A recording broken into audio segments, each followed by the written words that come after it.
अस्सलाम वालेकुम, मैं हूं शाहजेब खानजादा। अपोजिशन एक ऐसे वक्त में मुतहर्रिक हो गई है जब सिविल मिलिट्री ताल्लुकात में तनाव की खबरें सामने आई। एक अहम ओहदे पर तैनाती का मामला 13 दिनों से लटका हुआ है, मगर हुकूमत का दावा है कि तमाम मामला तय पा चुके हैं, सब कुछ ठीक है, सिविल मिलिट्री ताल्लुकात मामूल के मुताबिक हैं और इसी हफ्ते तैनाती का मामला भी हल हो जाएगा। मगर सवाल ही उठ रहा है कि क्या सिविल मिलिट्री ताल्लुकात के हवाले से हुकूमती मौक़िफ़ हक़ाइक़ के मुताबिक है और क्या इस तनाव के बाद आइंदा सिविल मिलिट्री ताल्लुकात एक पेज पर रहेंगे। और ऐसे वक्त में अपोजिशन जमातें भी सफारा हो गई हैं और महंगाई के खिलाफ सड़कों पर आने का ऐलान कर दिया है। पीपल्स पार्टी अलग से एहतजाज की कॉल दे चुकी है और पीडीएम अलग से मुल्कगीर एहतजाज, रैलियों और जल्द से जुलूसों का शेड्यूल दे चुकी है, जिसका सिलसिला कल यानी 20 अक्टूबर से शुरू होगा। जिस हवाले से शहबाज शरीफ की सदारत में नून लीग का अहम इजलास हुआ, जिसमें यह फैसला किया गया कि नून लीग अपना पहला एहतजाजी मुजाहरा रावलपिंडी में करेगी। नून लीग की नायब सदर मरियम नवाज ने आज महंगाई के हवाले से ट्वीट किया कि जिस मुल्क में अवाम फाकों से मर रहे हों, वालिदैन महंगाई से तंग आकर बच्चों को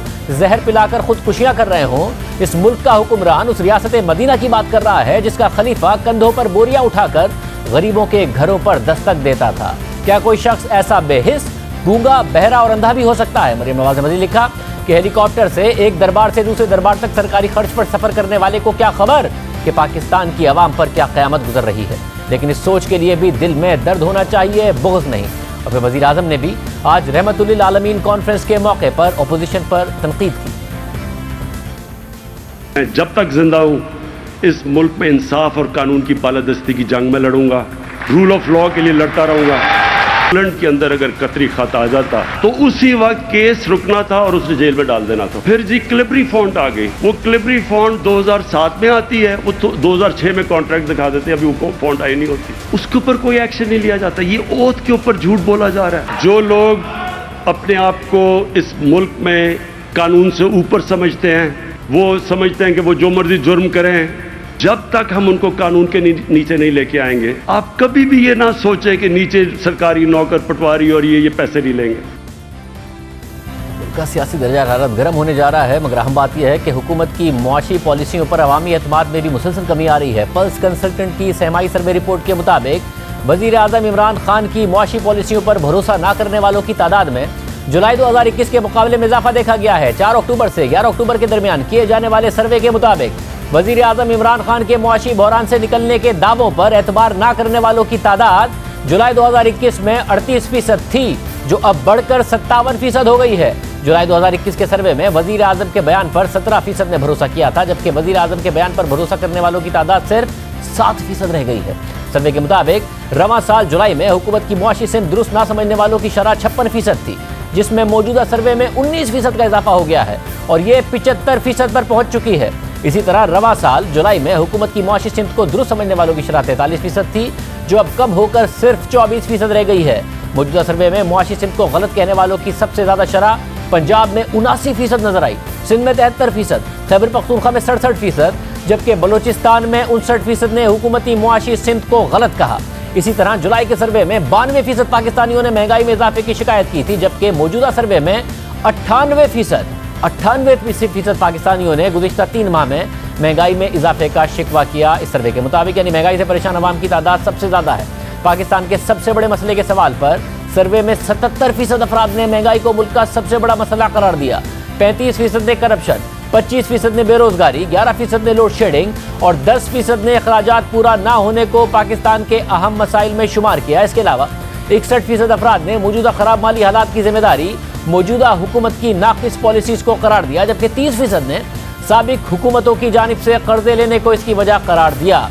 अब इन हालात में अपोजिशन सड़कों पर निकलेगी तो क्या कोई कामयाबी होगी या पिछले साल की तरह अपोजिशन को नाकामी होगी? क्योंकि हुकूमत पर एतमाद है कि कुछ नहीं होगा, पिछले साल की तरह हुकूमत घर नहीं जाएगी, बल्कि अपोजिशन ही वापस घर जाएगी और हुकूमत के पास 2 साल से भी कम का अर्सा रह गया है। IMF के प्रोग्राम की बहाली के लिए मज़ीद सख्त शराइत मानना पड़ सकती हैं, महंगाई में मज़ीद इजाफा हो सकता है। तो इस सूरत में सियासत के सिम जाती नजर आती है। हमारे साथ सीनियर सहाफ़ी तज़कियाकार मुजीबुर रहमान शामी साहब, सुहेल बड़ाई साहब और आसमा शराजी साहिबा मौजूद हैं। आप तीनों का बहुत शुक्रिया। मुजीबुर रहमान शामी साहब, सबसे पहले आपसे कि वाकई सब कुछ पिछले साल ही की तरह है, जो हुकूमत कॉन्फिडेंट है कि पिछले साल भी आई थी और ये कहा था अपोजिशन ने कि हुकूमत घर जाएगी, मगर अपोजिशन घर चली गई। इस दफ़ा भी हुकूमत अपनी जगह पर कायम रहेगी, अपोजिशन ही घर जाएगी?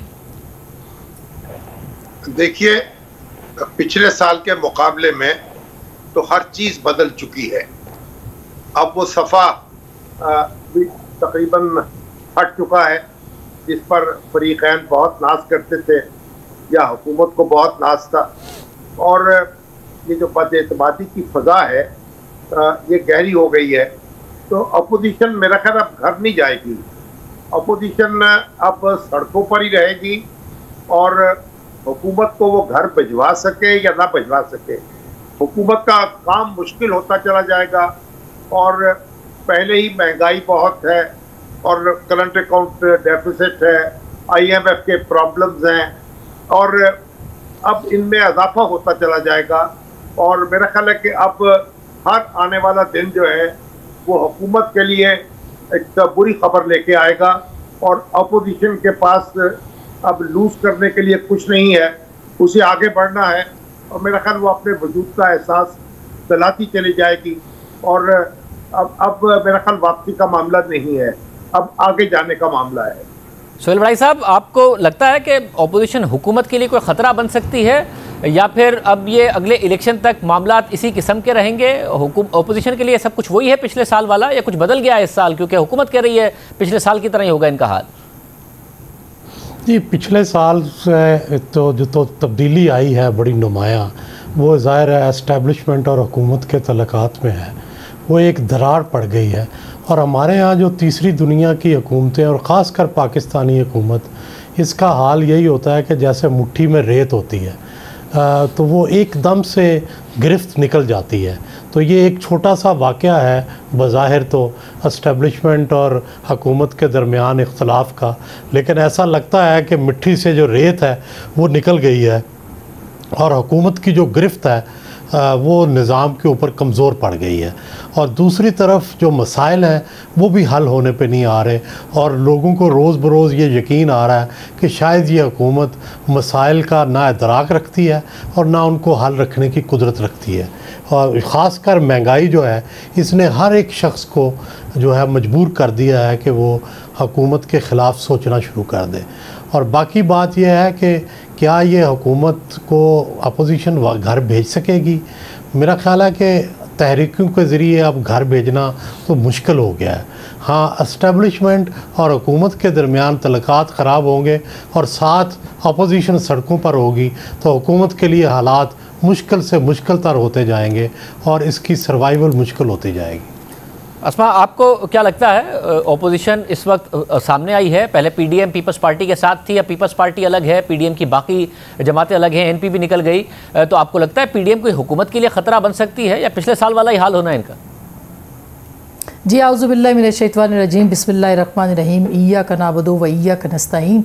ये जो सूरत हाल इस वक्त शाज़ेब बनी हुई है, इस सूरत हाल में तो ज़ाहिर है कि अपोजिशन की जमातें पूरी तैयारी अपनी कर रही हैं, लेकिन एक बात ज़रूर जो है वो उनको सामने रखनी है कि वो बहुत तेज़ी से एक वैक्यूम जो है अवाम के और रियासती इदारों, रियासत और हुकूमत और अपोजिशन जमातों के दरमियान जो है वो बढ़ रहा है। उस फासले को कम करने के लिए अपोजिशन को, पीडीएम की जमातों को एक पेज पे आना है, क्योंकि अब जो दूसरा पेज है वो ज़ाहिर है कि मौजूद नहीं है। उसके लिए वो क्या करेंगे, क्योंकि हुकूमत की परफॉर्मेंस तो है नहीं, कारकर्दगी बिल्कुल नहीं है। IMF की शराइत आपने खुद बता दी और अगर वो शराइत आगे जाती हैं और मज़ीद, जो कि मैं नहीं कह रही, ये तज्ज़िया निगार कह रहे हैं कि 25 से 30 रुपए जो है वो इजाफा आपके पेट्रोल में और होने को होगा, और अगर ऐसा होता है तो फिर आप सोच सकते हैं कि सूरत हाल कहाँ जा सकती है। तो अपोजिशन जमातें पल्स पे हाथ ज़रूर रखे हुए हैं, लेकिन उस एक एजेंडे के ऊपर अभी तक मौजूद नहीं है। उनके पास क्लैरिटी नहीं है इस वक्त भी कि किस तरह से हुकूमत को रुखसत करना है, अपने जो फ़िरोई इख्तलाफात हैं उनको कैसे ख़त्म करना है और आगे क्या बढ़ना है। ये एजेंडा मौजूद नहीं है कि आइनी तरीके से किस तरह से तब्दीली लाई जा सकती है। ये एजेंडा उनके पास मौजूद नहीं है कि उन्होंने अगर एहतजाज करना है तो कहाँ पे आके, किस लेवल के आके, किस जगह पे आके उनको सबको इकट्ठे जो है वो पार्लियामेंट के ज़रिए से या पार्लियामेंट के बाहर बात करनी है, क्योंकि एक आपको स्टैंड ऑफ ज़रूर नज़र आता है और शायद ये अगले आने वाले दिनों में जाके ज़्यादा बढ़ जाएगा। तो पीडीएम की जमातें एहतजाज करेंगी क्योंकि वो इस वक्त आवाम को देख रही हैं कि वो आवाम उनके साथ निकलेगी, और अगर वो एहतजाज करके कोई वाज़े एजेंडा आवाम को नहीं देते तो फिर ज़ाहिरी तौर पर एक मायूसी जो है उसके अंदर इजाफा होगा। शामी साहब, आपने ज़ाहिर तारीख़ देखी है पाकिस्तान की। अब जो कहा जा रहा है कि जो इख्तलाफात हो गए, सेम पेज नहीं रहा, जो दूसरे मामलात हैं, या फिर आखिर के 2 साल हुकूमत के पास हैं, 2 साल से भी कम का अरसा, क्या ये आपको पाकिस्तान की तारीख देखते हुए नहीं मुमकिन नज़र आता कि ताल्लुकात वापस से बेहतर हो जाएं, और अगर हुकूमत के पास 2 साल हैं तो उस 2 साल में ज़रा कारकर्दगी भी बेहतर हो जाए, या फिर एक दफ़ा अगर मामलात बिगड़ गए हैं या और जो हुकूमत की कारकर्दगी है उससे उम्मीद कम नज़र आती है? देखें, ये ताल्लुकात में जो दरार पड़ती है तो फिर वो पुर नहीं होती। ये बात-ए-एतमादी एक ऐसी चीज़ है और शुकूक व शुबहात एक ऐसा मामला है कि इनमें इजाफा होता है, इनमें कमी नहीं होती। वो जो शायर ने कहा है कि रहमन प्रेम का धागा मत तोड़ो झटकाए, टूटे तो फिर जुड़े ना, और जुड़े तो गठ पड़ जाए। तो गांठ पड़ गई है, अब वो गांठ तो वहाँ से खुलेगी नहीं। और अब जो देखिए, ये नहीं कहा जा सकता कि हुकूमत ख़त्म हो जाएगी, क्योंकि आप जितनी भी बड़ी तहरीक चला लें, जितना भी एहतजाज सड़कों पर कर लें, कोई ऐसी ताकत अपोजिशन के पास नहीं होती कि वो हुकूमत को धक्का दे दे। तो हुकूमत को तो जो धक्का देने वाले हैं वही धक्का देते हैं। जुल्फ़िकार अली भुट्टो मरहूम जो हैं, उनके खिलाफ बहुत बड़ी तहरीक चली, लेकिन फिर उनको रुखसत तो फौज ने ही किया, और अयूब खान जो हैं उनको भी रुखसत तो फिर फौज ने ही किया। तो अब ये कहना कि अपोजिशन जो है हुकूमत को धड़ाम से करा देगी, ऐसा तो नहीं होगा। हुकूमत के अलाइज जो हैं वो बगावत कर दे तो और बात है, लेकिन अपोजिशन का टारगेट इस वक्त हुकूमत को मेरा ख्याल गिराना नहीं है, कि नए इंतखाबात हासिल करना है। नए इंतखाबात के इनकाद पे वो जोर दे रही है, और उसके बगैर उसका काम बनेगा नहीं। तो हुकूमत चंद माह के लिए नई बनाना जो है, उससे मामला पेचीदा होगा, कोई आसान रास्ता नहीं होगा। तो मेरा ख्याल है कि अपोजिशन अपना दबाव बढ़ाती चली जाएगी, हुकूमत डिफेंसिव पे होगी, और जिन पे उनको तकिया था वो पत्ते हवा दे रहे होंगे, अब वो गैर जानबदार होंगे, वो मदाखलत नहीं करेंगे। और यही मतलूब था। अपोजिशन ये नहीं कह रही कि कोई उसकी हमायत करे, अपोजिशन कह रही है कि कोई किसी की हमायत ना करे, बस गैर जानबदार हो जाए। तो मेरा ख्याल वो गैर जानबदारी जो है उसका हसूल यकीनी हो गया है। अब ये कोई क्यास आराई की बात नहीं है।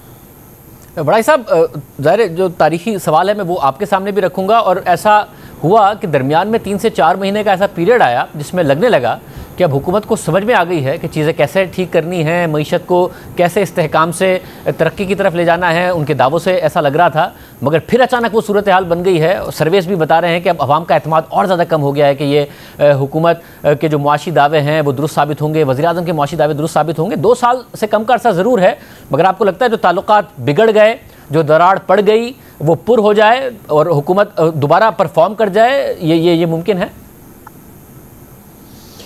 देखें, मैं भी बतौर एक अदना तालिब इल्म के सियासत का मुशाहिदा कर रहा हूँ, और जुल्फ़िकार अली भुट्टो से लेके आज तक जितने वज़ीर-ए-आज़म रहे हैं उनको देखने का मौका मिला है। किसी वज़ीर-ए-आज़म की इस तरह से सपोर्ट फ़ौज ने नहीं की जिस तरह से कि इमरान ख़ान की है, और हत्ता के उनकी जो सियासत के अंदर जो मुश्किलात पेश आईं उसको भी हल करने में उनका रोल था। उनकी जो फ़ॉरेन पॉलिसी में, हत्ता के बाहर के मुल्कों में भी जाके डिप्लोमेसी में इमरान ख़ान की मदद की, सऊदी अरब के साथ तल्लुकात को बेहतर बनाने में मदद की, UAE के साथ तल्लुकात को बेहतर बनाने में मदद दी, अफ़गानिस्तान के मामलात को संभाला।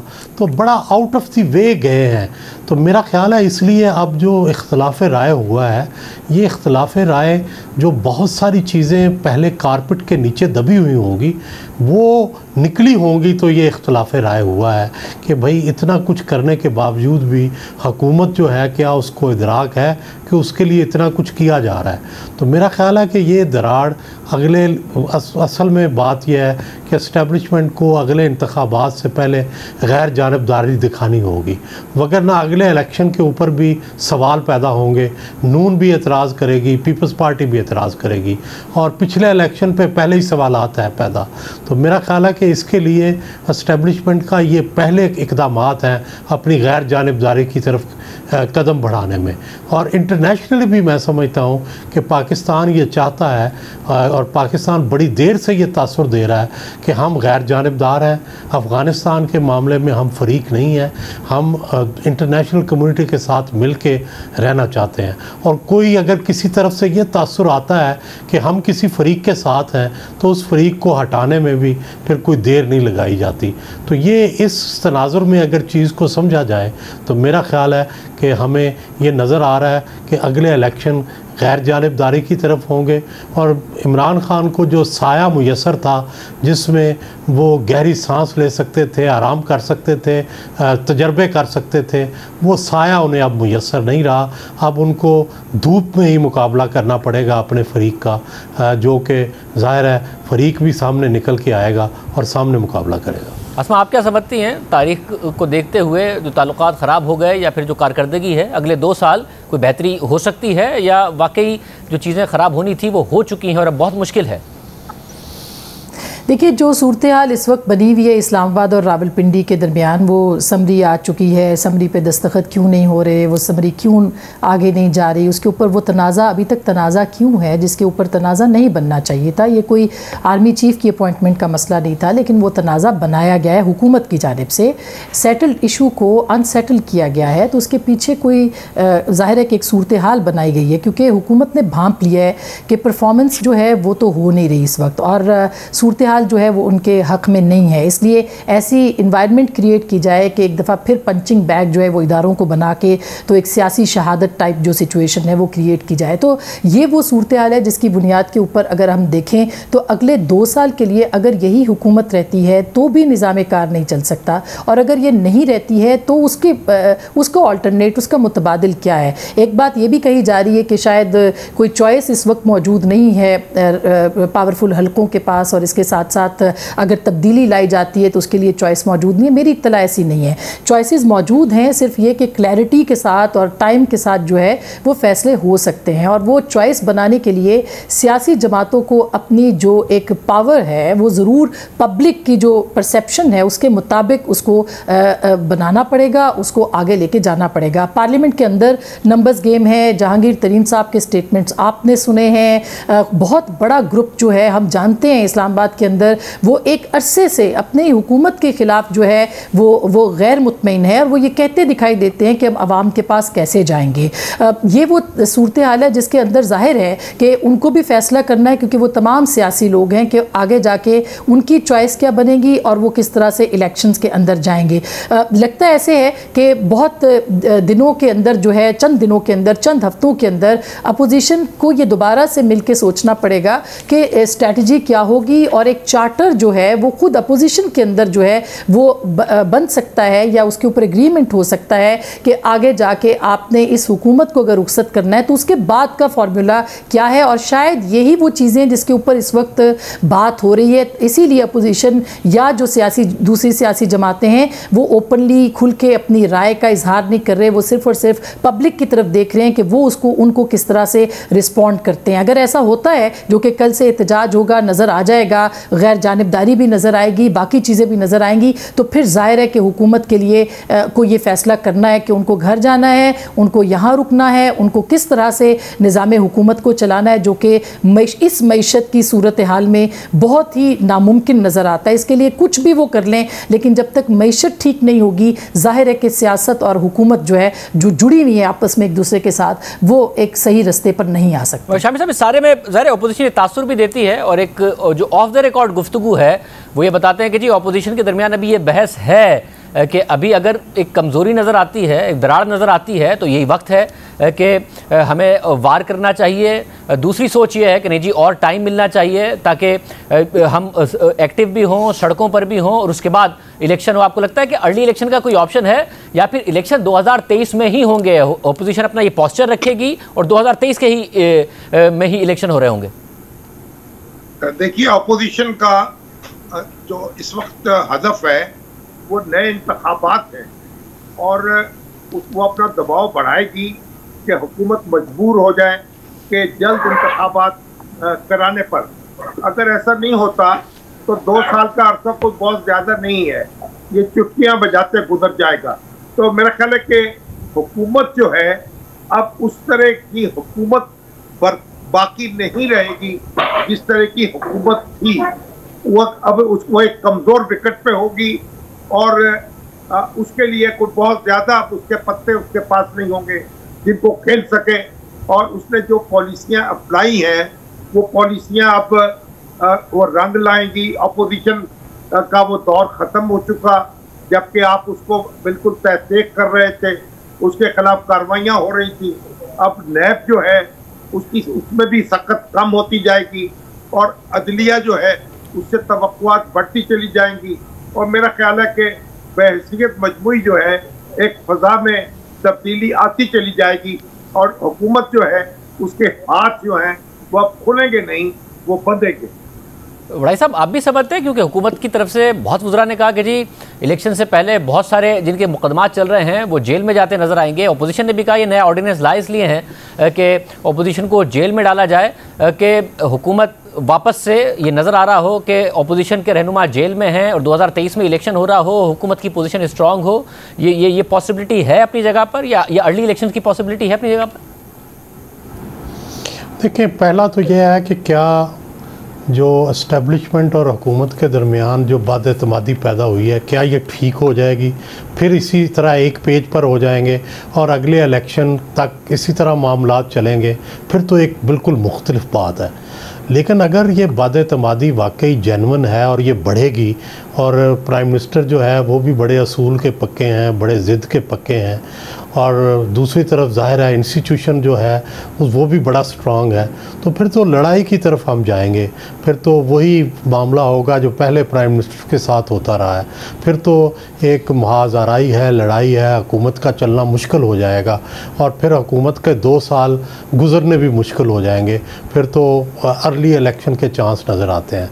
लेकिन अगर सब कुछ ठीक हो जाए, फ़र्ज़ करें कुछ ऐसी गारंटीज़ दोनों को मिल जाएं, दोनों मामलात बिल्कुल ठीक हो जाएं और 2023 तक चले, तो फिर मामला होगा कि एस्टेब्लिशमेंट को, नून लीग को कुछ गारंटीज़ देनी पड़ेंगी इलेक्शन के लिए कि इलेक्शन फेयर एंड फ्री होगा, तभी नून लीग और पीपल्स पार्टी जो है उसके अंदर पार्टिसिपेट कर सकेंगी।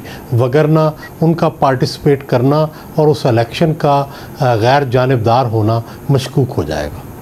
आसमा, आप क्या कहिएगा? आपको लगता है अर्ली इलेक्शंस हो सकते हैं या फिर हुकूमत के जो दावे हैं वो दुरुस्त साबित हो सकते हैं, हुकूमत दोबारा मजबूत हो, अपोजिशन जेलों में हो, 6-8 महीने पहले केसेस के फैसले आना शुरू हों और अपोजिशन की बहुत बड़ी क़यादत जो है वो जेलों में नज़र आ रही हो? जी देखिए, अगर वो जो नैरेटिव था एहतसाब का, जिसके ऊपर पूरी तहरीक इंसाफ की हुकूमत खड़ी थी, वो एहतसाब का नैरेटिव तो दफन हो गया जिस तरह से ये नैब ऑर्डिनेंस आया है। और ये बिल्कुल वही बात है, और जैसे ही वो दफन किया उन्होंने एक नया इशू खड़ा कर दिया जिसको कि सिविल मिलिट्री ताल्लुकात की ख़राबी, यानी एक नया नैरेटिव बनाने की इस हुकूमत ने कोशिश की है। उसमें उनको कामयाबी यूँ नहीं हो सकती, क्योंकि जिन हुकूमतों की परफॉर्मेंस होती है ज़ाहिर है कि वो उस बलबूते के ऊपर ये बात कर सकते हैं और अपना मलबा किसी और पे गिरा सकते हैं। लेकिन यहाँ पे सूरत हाल बिल्कुल उलट है। जो लोग उनको लाए थे, जिनकी वजह से वो ये कहा जाता रहा कि वो उनकी वजह से आए हैं, उन्हीं के ख़िलाफ़ उन्होंने एक नॉन इशू को इशू बना के जो है वो इस्तेमाल करने की कोशिश की है। तो अब अगर अर्ली इलेक्शन की तरफ नहीं भी जाते शाहजेब, तो ऐसा लगता है कि मामलात जो हैं और हालात वो एक बंद गली के अंदर दाखिल होते आपको दिखाई देते हैं। बार बार हम मईशत की बात करते हैं कि जिसके ऊपर आपने बहुत ज़्यादा, आपको जो शराइत हैं वो रखनी पड़ेंगी, वो आपको माननी पड़ेंगी। अगर आप शराइत मानते हैं तो आपको महंगाई करनी है, उसके लिए अवाम जो है वो तैयार नहीं है। और अगर आप शराइत नहीं मानते तो आपको ज़ाहिर है कि इंटरनेशनल सतह के ऊपर जो है वो एतमाद फाइनेंशियल इशूज़ के ऊपर वो हासिल नहीं हो पाएगा। तो एक बंद गली के सूरत हाल है जिसके अंदर हुकूमत जो है वो लेके आ गई है रियासत को, और वो ये चाहते हैं कि इस सूरत हाल के अंदर इदारों को अपनी मर्ज़ी से चलाया जाए। एहतसाब का एक नया अमल जो है वो शुरू किया जाए, अपने जो सियासी मुखालिफिन हैं उनको अंदर किया जाए। आपको याद होगा कि शुरू के दिनों में पहली जो फ्रंट की 2 रोज़ थी अपोजिशन की वो खाली हो चुकी थी, इसलिए कि वो ख्वाहिश थी कि आप इनको खाली करें। तो अब क्या आप इसी तरह से हुकूमतों को और रियासतों को चलाना चाहते हैं कि सबको आप अंदर डालें जिसके ऊपर कोई नज़र नहीं आते केसेस? किसी भी केसेस के ऊपर आप देख लें कि कोई डेवलपमेंट सामने अगर आती है आवाम को तो आवाम को बताने में नाकाम हो गए हैं, तो वो नैरेटिव ख़त्म हो गया। तो अब इसके साथ साथ आप परफॉर्मेंस भी नहीं दे रहे, आप महंगाई में भी कमी नहीं कर रहे। ऐसा क्या हो जाएगा, ऐसा कौन सा जादू का चिराग इनके हाथ में आ जाएगा कि अगर 2 साल और हुकूमत रहती है तो आवाम को जो है वो फैसिलिटेट करेगी? तो ये वो सारी चीज़ें जिसको इदारे ने भी भांप लिया है, मुक्तदर हलकों ने भी भांप लिया है कि बजाय इसके कि हम बंद गली में चले जाएं, हमें चीज़ों को नॉर्मल करना है, गैर जानिबदार करना है और सल्यूशन की तरफ जाना है, चीज़ों को अनडू करने की तरफ जाना है। और अगर इदारे ने ये सोचा है तो जाहिर है कि उसका रिएक्शन इस्लामाबाद से आपको देखने को मिल गया है। तो अब बंद गली से बचाने के लिए मेरा ख्याल है कि सबसे अहम बात ये होगी कि किस तरह से सियासी जमातें अपनी विजडम का मुजाहरा करती हैं। इसमें ईगो प्रॉब्लम नहीं होना चाहिए, मुज़ाकरात के दरवाजे बंद नहीं होने चाहिए, इदारों से बातचीत के दरवाजे बंद नहीं होने चाहिए, क्योंकि ये ग्राउंड रियलिटी है कि आपको बिलाखिर मुख्तदर हलकों के साथ ही बात करना पड़ती है ताकि आप चीज़ों को बेहतरीन और बेहतर समत की तरफ जो है वो लेके जा सकें। आप तीनों का बहुत शुक्रिया। तज़किया नाज़रीन, आपने सुना पाकिस्तान की एक तारीख़ है हालात के बेहतर होने की, हालात के बिगड़ने की और उसके बाद के मामलात की, ताल्लुकात के बेहतर होने की, ताल्लुकात के बिगड़ने की, उसके बाद के मामलात की। उसी तारीख़ी पस मंज़र की रोशनी में बात हो रही थी कि मुस्तक़बिल में क्या मुमकिन तौर पर इस वक्त सियासी ऑप्शंस नज़र आते हैं। गुफ्तगू आपने सुनी है, प्रोग्राम में शामिल करते हैं।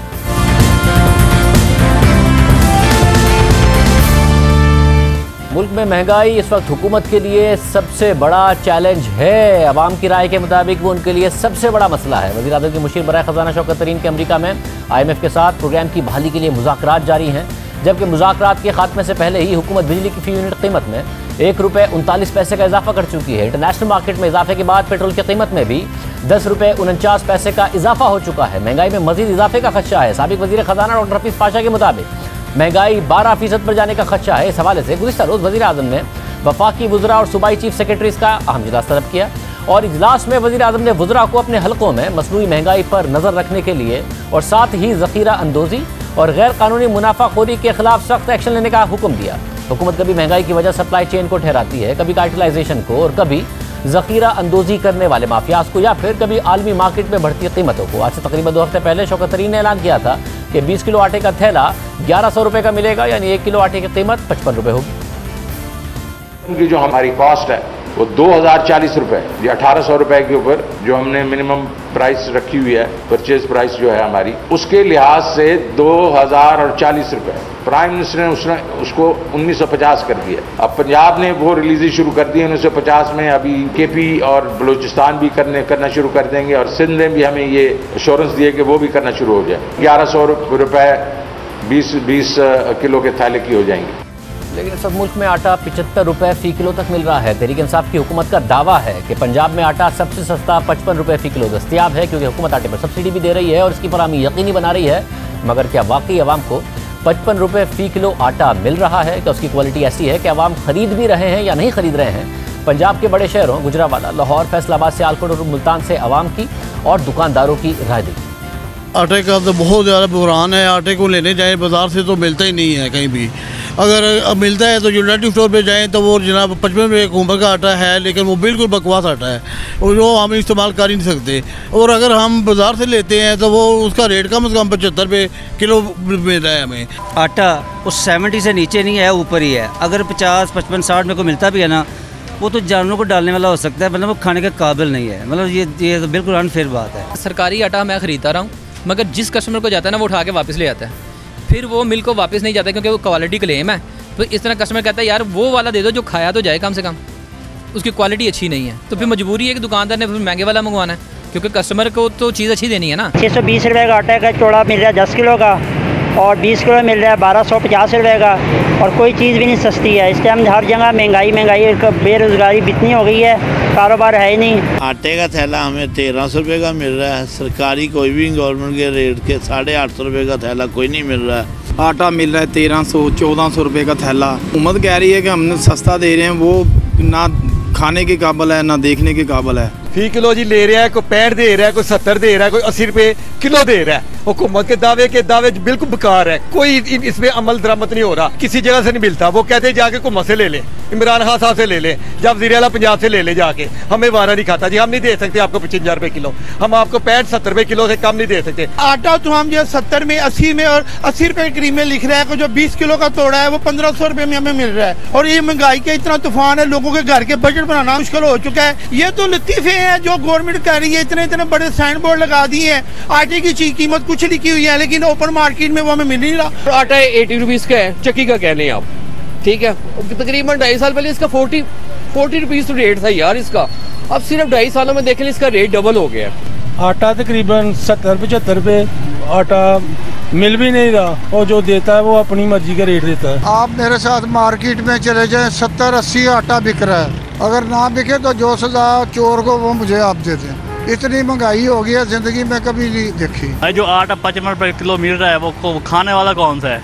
उसमें अब ये देखना वो आटा तो घर में से पकता ही नहीं है। 55 रुपए किलो आटा, वो रोटी पकती तो खाई नहीं जाती, बिल्कुल ऐसा जैसे गाय भैंसों को डालने वाला चारा होता है, उस तरह से आटा है। वो काली स्याह हो जाती, 5 मिनट रख दो रोटी तो।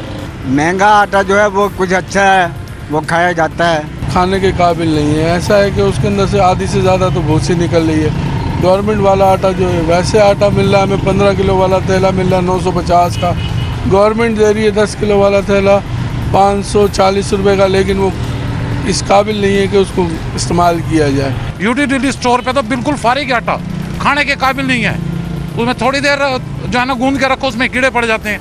क्या जो है ना ये आटा दे रही हैं? 55 रुपये किलो आटा है ही नहीं यहाँ पे। वो आटा जो है वो जानवर भी नहीं खाते, वो इंसान कैसे खाएंगे, वो इस लायक ही नहीं है।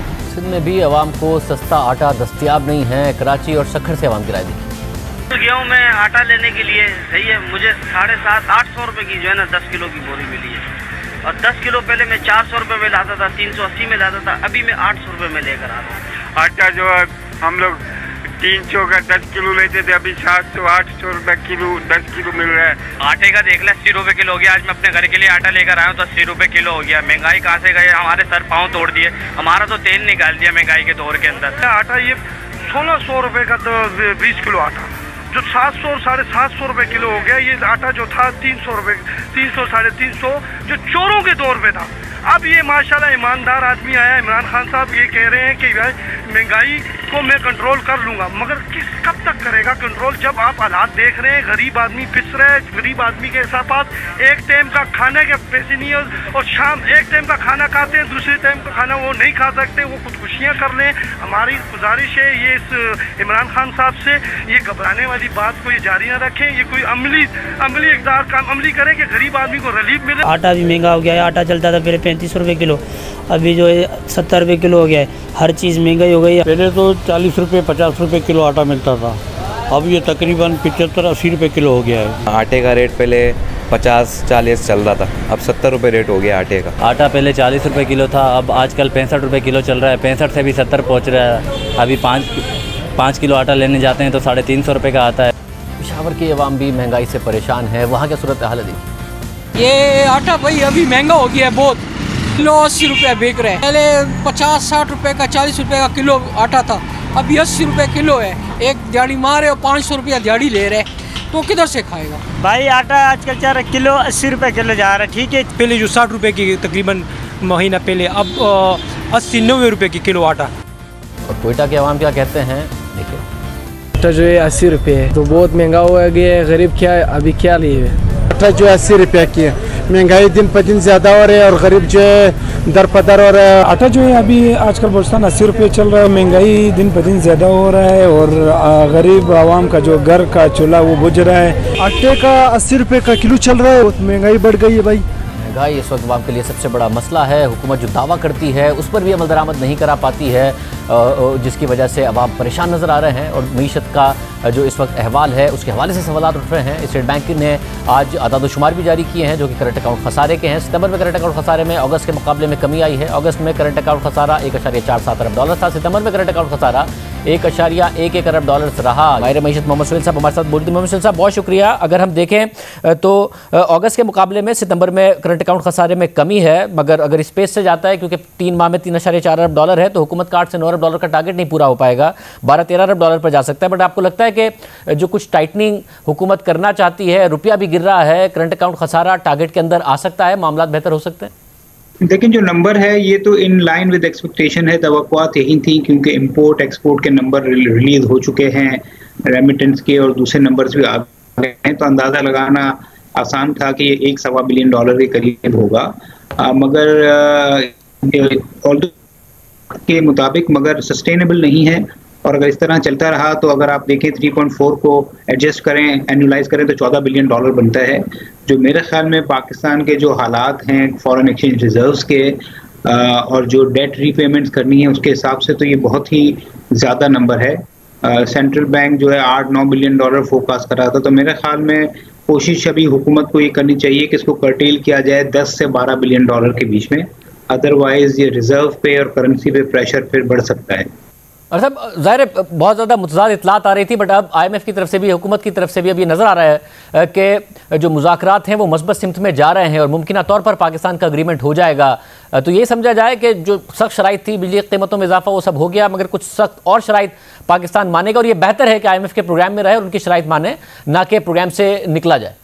नहीं, मानना पड़ेगा। आई थिंक सख्त कंडीशन या जो भी कंडीशन है वो एमिकेबली मान लेनी चाहिए, क्योंकि अगर या तो IMF के ताल्लुकात ख़त्म हो जाते हैं तो वो तो बहुत ही डेंजरस होगा, और अगर IMF के प्रोग्राम में ताख़ीर होती है, यानी ये रिव्यू कंप्लीट नहीं हो पाता, फिर भी बहुत बड़ा रिस्क होगा। बज़ाहिर लग यही रहा है कि जितनी तवक्कुआत शायद शौकत तरीन साहब को थी कि वो फ्लेक्सिबल होगा, और जो कंडीशन उनके जहन में थी, बज़ाहिर लग रहा है कि वो कंडीशन सख्त हैं। ना सिर्फ वो सख्त हैं बल्कि वो शायद चाहेंगे कि एग्जीक्यूटिव बोर्ड की जो IMF की मीटिंग हो उससे पहले कुछ इक़दाम लिए जाएं। तो अगर ये मुज़ाकरात कामयाब हो भी गए तो अगले 8-10 दिन में हम देखेंगे कि मज़ीद फिस्कल और मॉनिटरी स्टेप्स लिए जाएंगे ताकि ये जो इम्पोर्ट है या जो करंट अकाउंट है उसको कर्टेल किया जाए। अच्छा, मगर अमेरिका जाने के बाद भी शौकत तरीन साहब ने कहा कि 5% का जो ग्रोथ टारगेट है वो हम अचीव करेंगे, मगर अगर IMF की सख्त कंडीशंस होती हैं, महंगाई का कहा जा रहा है कि 12% पर जा सकती है, इंटरेस्ट रेट्स पर पहले ही प्रेशर है, इंपोर्ट्स कम करना भी हुकूमत चाहती है, तो अगर ये टाइटनिंग होती है उसके बाद आपको लगता है 5% पाकिस्तान ग्रो कर पाएगा इस साल में? नहीं, बिल्कुल कॉम्प्रोमाइज़ होगा। ऑल्दो हम तो जब बजट था जब भी हम एक्सपेक्ट कर रहे थे कि 5% नहीं होगी, 4% होगी, तो ये ग्रोथ मेरे ख्याल में 3 से 4% या 3.5 से 4% भी अगर मेंटेन रह जाए तो बहुत बड़ी बात होगी। और आपकी इतला के लिए मैं बता दूं कि इंटरेस्ट रेट तो वैसे ही बढ़ गए हैं। अगर सेंट्रल बैंक ने सिर्फ 25 बेसिस पॉइंट बढ़ाए हैं, मगर आप मनी मार्केट में देखें तो काइबोर और टी-बिल रेट और PIB तो 1-1.5% बढ़ गया है। 10 साल का बॉन्ड जो है वो 11% तक चला गया है। तो जो मार्केट कंडीशन है वो यही समझ रही हैं कि मजीद फिस्कल टाइटनिंग होगी, मजीद मॉनिटरी टाइटनिंग होगी और हुकूमत को मजीद इक़दाम उठाने पड़ेंगे। अच्छा, मगर इस वक्त जो मार्केट में क्या सेंटिमेंट है? मार्केट्स में इस वक्त एक जो स्टेबिलिटी का और ग्रोथ का सेंटिमेंट आया था वो बरकरार है या वो अब ज़रा मनफी हो गया है? देखिए, अगर मार्केट्स का आप तजिया करें तो सेंटिमेंट चेंज हो चुका है, चाहे वो स्टॉक मार्केट हो या मनी मार्केट हो या करेंसी मार्केट हो, और लोगों ने रियलाइज़ कर लिया है कि 3 महीने में डिमांड इतनी बढ़ गई और 3 महीने में जो इंटरनेशनल कमोडिटी प्राइसेस है जो हुकूमत के कंट्रोल से बाहर है वो इतनी बढ़ गई हैं कि इसको सस्टेन करना मुश्किल नहीं है। शायद ये भारत और बांग्लादेश तो सस्टेन कर ले क्योंकि वहाँ फॉरेन एक्सचेंज रिजर्व्स बहुत ज़्यादा हैं, मगर हमारे पास जब 3 महीने का फॉरेन एक्सचेंज रिजर्व हो और 12 से 15 बिलियन डॉलर का सालाना डॉलर रीपेमेंट हो, तो फिर थोड़ी सी ग्रोथ या थोड़ा सा इंटरनेशनल ऑयल प्राइस और कमोडिटी प्राइस का बढ़ जाना, ये सारे जो है पॉलिसी मेजर्स को इफेक्ट कर देता है। बहुत शुक्रिया, अल्लाह हाफ़िज़।